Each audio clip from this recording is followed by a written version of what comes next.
I'm standing on the Wortley Overpass in South London. Does it look familiar? Recently, a group of men associated with the white national group Second Sons gathered here with a banner that read "Re-Immigration Now."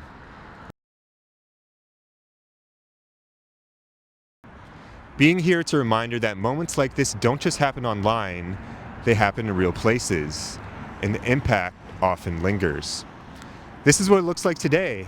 The same location, but a bit quieter, giving us a chance to reflect on how events like this shape the conversation we have about who we are and who are we becoming as a city.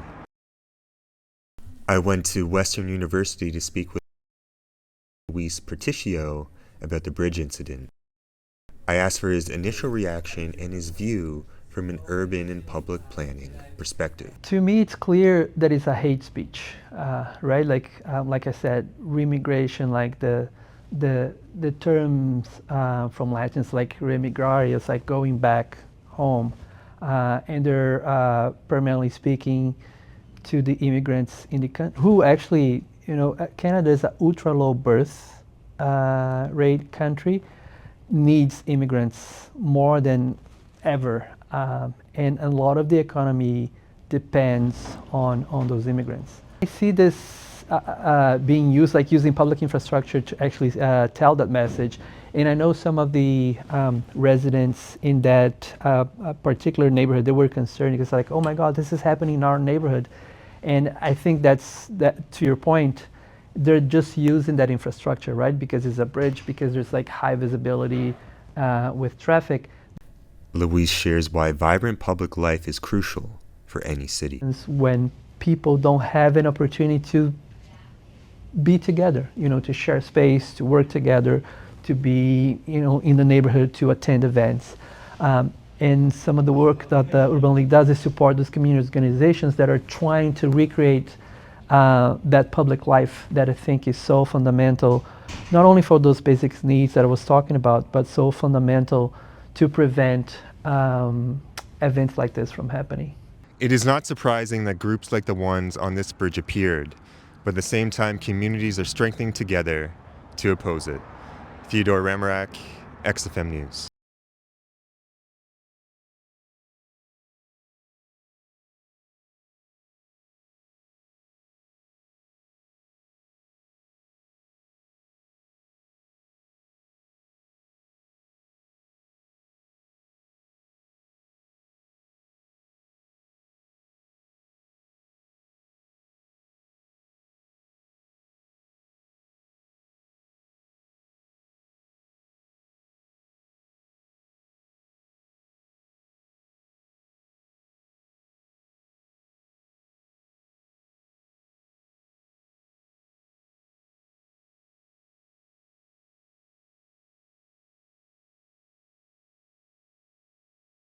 There's an ultra low birth rate country, needs immigrants more than ever, and a lot of the economy depends on those immigrants.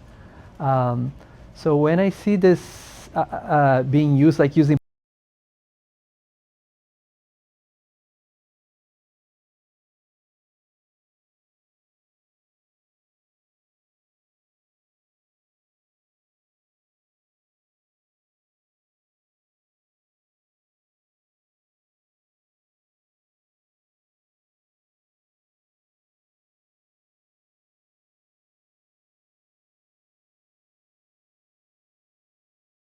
Patricio says the choice of a bridge for this display wasn't random.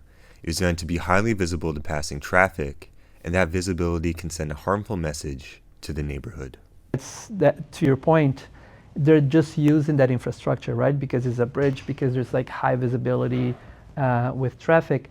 He emphasizes that a strong public life with opportunities for residents to gather and share space is a critical defense against incidents like this. Is so fundamental, not only for those basic needs that I was talking about, but so fundamental to prevent events like this from happening. For Patricio, fostering shared spaces and neighborhood connections is essential. Theodore Ramarak, XFM News.